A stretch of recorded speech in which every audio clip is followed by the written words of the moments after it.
welcome to Entrepreneur State of Mind. I'm your host, Dr. Dale Caldwell, and I have two incredible international celebrities. I'll call them celebrities, Chris and Jennifer Atkins of the Group of Nations Publications. How are you both? How are you doing today? Doing great, thank you. Very good. Good morning to you. Good morning. Good morning. And so Jennifer and Chris, we're going to find a little bit about their background. I've had a chance to work with them. There's a Group of Nations virtual summit coming up we're going to learn a lot about that will be a truly global summit, really talking about some issues of concern to the world, but also the Group of Nations publication. I've had the honor of having a couple articles in that, and we'll talk about that as well. But I always want to begin with Jennifer and Chris. Where did you both grow up, and where did you go to high school? I know you're international in background.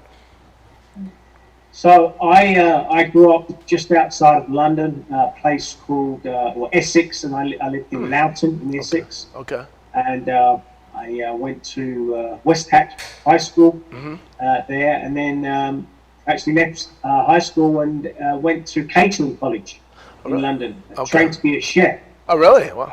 Yeah, so I did that for 3 years, and then I worked in the Connaught Hotel in London for another 3 years, and moved around a few places, and then gave it up.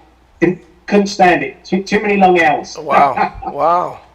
And then I was an avid golfer, so I started playing golf, assistant golf pro. Oh, wow. And did that for a couple of years, and wasn't going to make it on the tour, which was my dream. But I fell into advertising and started working on my first project, which was the '93 Ryder Cup magazine. So, oh, really? That's where it all started. So we'll pick it up there. And Jennifer, what about you? Where did you grow up and go to school? So I actually was born and raised in Birmingham, and I wanted to be in television. I've been a television producer and a production manager my entire career, and so that's what I wanted to do. And then I just didn't really have any avenues to get in there, so I kind of put the dream aside for a little bit, and then went to college and saw that they had a media course and thought, oh, I'll just take it for fun. Wow. And that's kind of how I started my passion and my drive. Excellent. And now, where did you go to college? Yeah, I went to college in Birmingham. Okay. At Solihull, and got my degree there, and then I moved straight from there to London to work for the BBC. And then sort of just my career took off. We then moved to America, and I worked for PBS for 20 years, and now I'm working with Chris. Wonderful. Now, how did you two? I've gotten to know both of you, and you're a wonderful couple. You really are. I love the way you play off each other, and you support each other, and you grow together. How do you folks meet?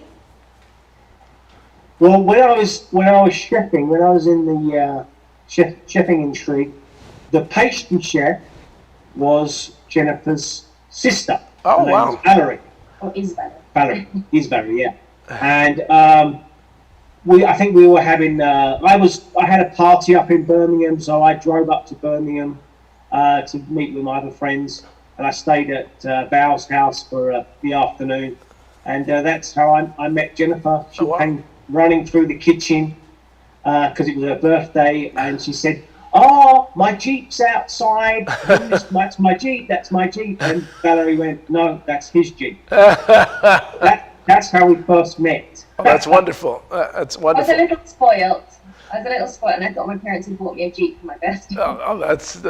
I love it. She's the 10th kid. She's the baby of the family. Oh, really? Oh, wow. Oh, my goodness. Number 10. Well, it's just been, again, a pleasure getting to know both of you. And so now, I guess, Chris, talk a little bit about the Group of Nations publications, and then we're going to talk about the virtual summit. So how did you get into those, these amazing publications and magazines covering the most influential people in the world? So when I got into the advertising industry in London, I worked for a company there, and we were selling advertising, and I did quite well. Moved to another organization and met a guy there. He moved to Salt Lake City and said, would I want to come and run the sales floor? So I moved to Salt Lake City in '95, I believe it was, and we were here. I was here for a year or so, and then a project fell on our laps, saying, would we want to do a publication for the 1997 G7 summit that was in Denver, Colorado under the Clinton administration. Wow. So the owner came to me and said, what do you think about that? I said, well, G7, it's huge, it's massive. So we did some research. There had never been a magazine published before. Amazing. So we decided to start with it, and we worked with the host committee to produce the first ever G7, and we've carried it on ever since. I left the company and I just carried it on. Wow, and so the G7, the G20, what other groups do you cover? So I've done G7, now obviously G8. I went to G8 and then back to G7, sorry. Okay. And then we did G20. We've done the B20, which is the business arm of the G20, and I've also done APEC as well. And so for the audience, these are the largest countries in the world, the leaders of the largest countries in the world. And so how hard is it to get information about them to do this publication? I'm sure it's, in some ways it can be a nightmare. Yeah. I mean, it depends. I mean, some organizations or some host committees and countries are very open to working with you, and some are not. So, it's tricky each year when you try and work with them. But it has its moments, but overall it's good. I mean, we're independent, and sometimes we get official status, sometimes we get authorized status, but it depends on the country really. But overall, I have a great editor-in-chief out of Washington DC, Anna Roll. She has a magazine called Diplomatic Courier, and so she helps and coordinate a lot of the great content. But no, it is interesting. But overall, it's been great. Met some very, very influential people around summits when I've been. Well, you really have the entrepreneur state of mind. I mean, this is such an entrepreneurial endeavor, and Jennifer has this entrepreneur state of mind as well. So, Jennifer, before we talk a little more detail, I want to hear about your career in TV. And so, as you said, you've been behind the scenes most of the time, but you've produced a lot of shows. Right. It's very unusual for me to be in front of the camera, actually. It's very rare. I very rarely do it. I worked as a production manager for a long time in my career, working on literally hundreds of shows, from music shows to documentaries to studio-based productions.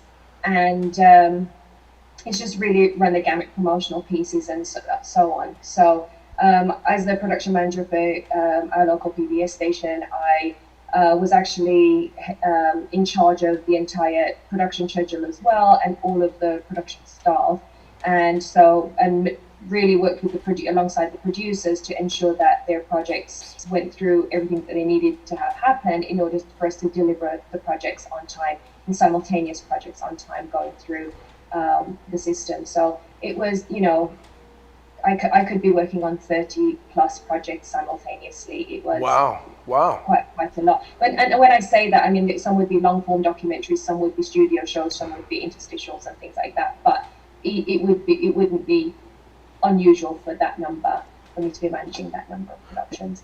And then sort of felt like I'd reached my pinnacle there and was looking to advance my career, and then came out and decided to freelance as a producer. Nice. And since then I have had just a wonderful time and some amazing opportunities with some really great companies, and I have actually just most recently been producing a Sunday morning gospel music series. Oh wow. BYU TV.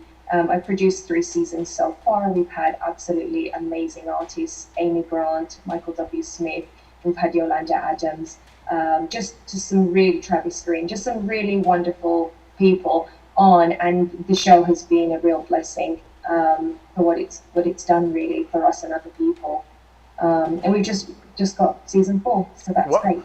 Well, I'd love to talk to you about that, because something, and I've not told my audience, because it's actually the first show I've done it. So August 1st, I actually became pastor of Covenant United Methodist Church in Plainfield, New Jersey. So I'm a pastor now, in addition to the million other things that I do. And so we're trying to, it's a predominantly African-American church, and really bring more gospel, more kind of spiritual music. So I'd love to talk to you about that, because music is such a powerful tool to grow the church and grow people of faith. So that's wonderful. The other thing is I always like to ask. What did you say? Oh, I was just saying, music has such an amazing healing power, and it's an interfaith production. So we have people from all Christian denominations, but we really are open to having people from all faiths Wonderful. Come onto the show. Wonderful. So it's very inclusive. Yeah, and that's it really is fantastic, and so many folks in Christian and Jewish and Muslim and are entrepreneurs. You have to be entrepreneurs. They have that entrepreneurial state of mind. I asked this question I've always been curious about, and why is it that English actors do the American accent so well? It's incredible. I mean, half of the actors on TV that are famous are English. I have to ask this. I don't know if this question's ever been asked before, but it's incredible. I mean, from Idris Elba to all these folks that you would never know. Is our language so basic that you guys can do it so easily? Why is that? Tell me that. Don't ask us to do it. They have obviously got good voice talent coaches. I don't know. They're just. Some people just are good at accents and talented, but no. My American accent's horrendous. So all right, so let's talk about this virtual summit, and then we're going to take a break in a minute. We're going to begin talking about this, a commercial break. And so you're putting on this virtual summit, the first of its kind. And what prompted you to begin to think about doing this summit, and what's it all about? Well. Obviously, I've been doing the magazines for, actually this year's the 25th anniversary for publishing the G7 publication, Global Briefing Report. But a few years ago, actually before COVID hit, I was thinking about how we can actually take the business to another level. Right. Publication's great. I mean, it's fantastic, but and the reason, again, why we brought the publications out was to engage people that weren't inside the bubble of the summits. Right. Because obviously the summits are very limited to the very high-end business CEOs and government officials. Right. I mean, to get into them, it's difficult. The big wigs. Now, Chris, I'm going to ask you to hold that thought, because we're going to break for a commercial. I want the audience to know we're going to come back and hear about this incredible virtual summit. So we're going to take about a 2-minute break, and then we'll pick it up right there.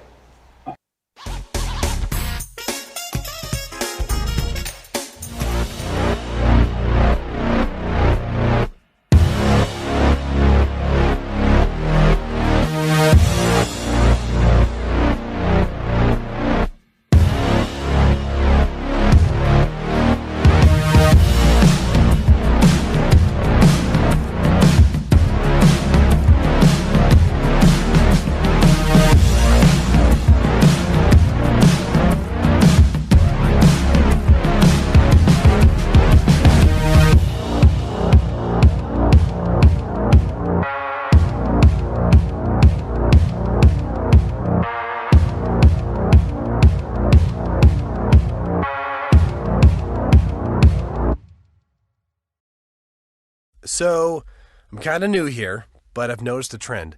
My human does this funny thing where she goes around and gets all my toys, and then she hides them in that basket by the door. But it's always the same basket, and it's always in the same place. And then she acts so surprised when I find them, but, she's putting them in the same basket. Again. It's like, hello? That's where you put it last time. You were the worst at hide and go seek.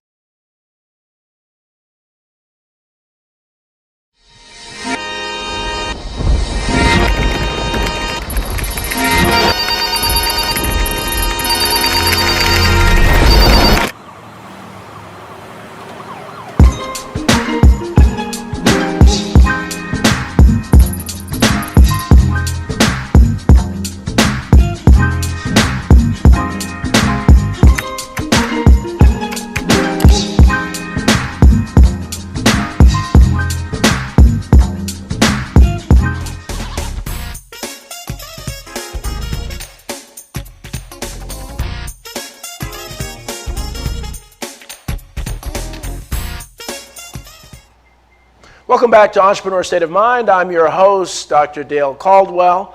We have Jennifer and Chris Atkins of the Group of Nations publication, but we're just learning about this Group of Nations Summit, which is going to be a big, big deal. And so, Chris, you were saying, okay, you had the Group of Nations publication, and now you're beginning to think, well, how do we expand our influence? Yeah, so as I said, just before COVID hit, about a year before that, I was talking about how we could bring more eyeballs to the actual summit itself. So I had the idea of doing a virtual summit. Right. And then obviously COVID hit, so we sort of like postponed it a little bit. But yeah, now we're full on. Summit's going to be launching November 17th. And we've got incredible knowledge partners that are obviously a part of this, including your good self and entrepreneurial zones. And I think it's an opportunity where we can come together and try and expand the audience again around G7 and G20 and APEC matters, and allow people to air their voice and get involved and share how we can solve a lot of the world's issues. So we not only have the publication, but now you have the virtual summit, and I think it's complements each other.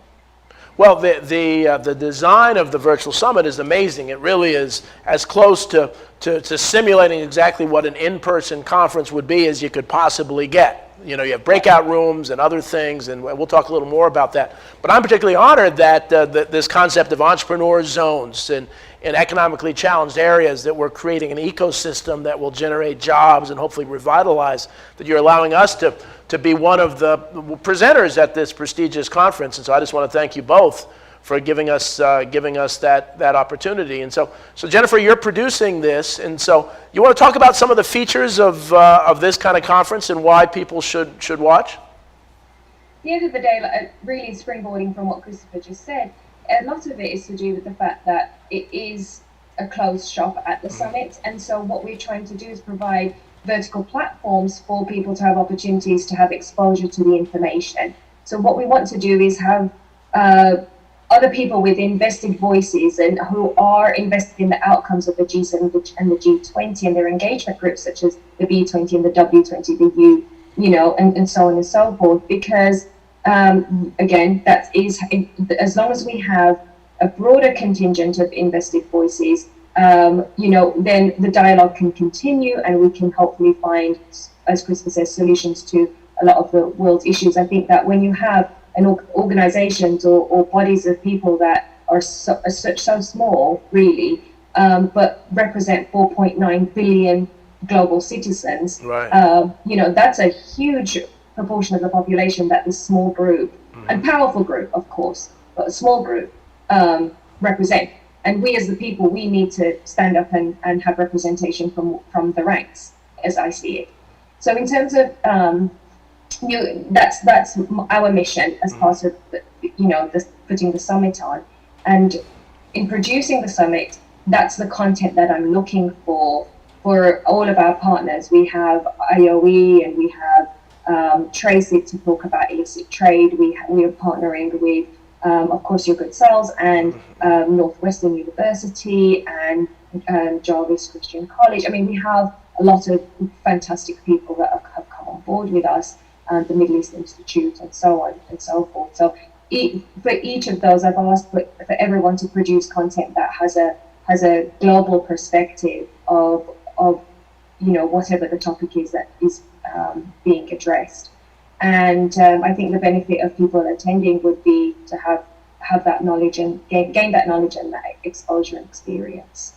And so you had mentioned something about the platform. The platform it looks fantastic. You come in, there's a lobby, you can, just as you would with a natural environment, a physical environment, you can choose which rooms you want to go to. There are different tracks that you can follow throughout the day. And there'll be exhibition booths for our knowledge partners, where there'll be resources for individuals to be, to watch videos or check out links and download white papers and things like that. So, yeah. It's really extraordinary. It really is just beautiful how it's laid out, and And I love what you're doing. I'm really pushing this term "people up." You know, we talk about top down. Some people call it bottom up, but I don't want to say bottom. I really say people up. And what you're doing is, with publications, you're covering the people that control much of the world. But now you're really giving people a chance to really have input and get insights into how do we change this world. And I'm a big believer that the power really is now. It wasn't always, but now in the people. Social media, other things have given us more influence, but we're sometimes reticent to use that influence because we think, and we're influenced to think, that the leaders make all the decisions. Who you vote for, your life is all based on who you vote for, instead of take control.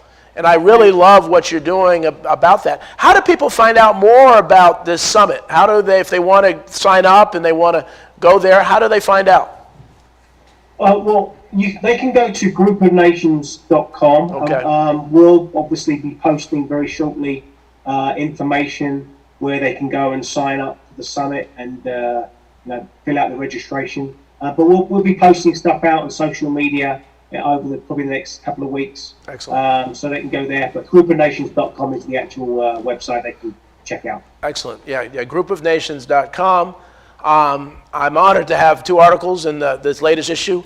And the hard copy has come out? Has the hard copy come out? Well, here's hot off the press. Nice. So, we'll send you some copies. Right. This is the latest, G7 issue.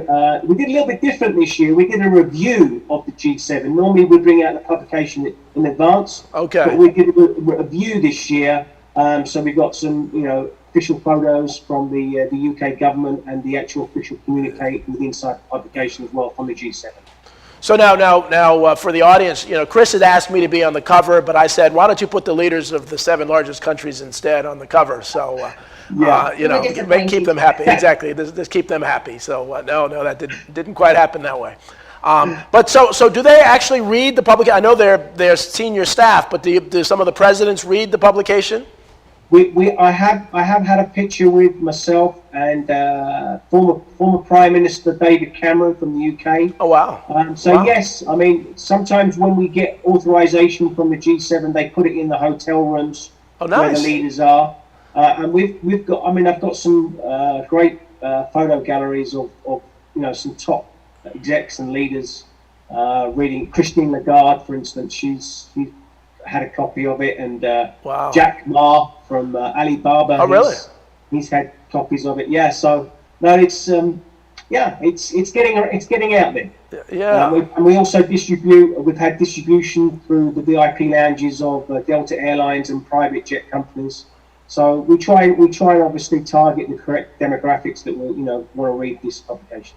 Well, and the quality for the audience. I mean, the quality is the quality you would expect for the most influential people. It really is, Chris and Jennifer, just a high quality magazine, from the pictures to how it's laid out to the paper on the hard copies. I've had a chance to see some of the older hard copies. So it is something to behold, and it's nice that magazines are still around. So I think people still like the hard copy. Mm-hmm. Obviously we're mindful about trees and the environment. Mm-hmm. So obviously we work with environmental printers as well in terms of obviously the paper quality and their Forest Stewardship Council that they deal with as well.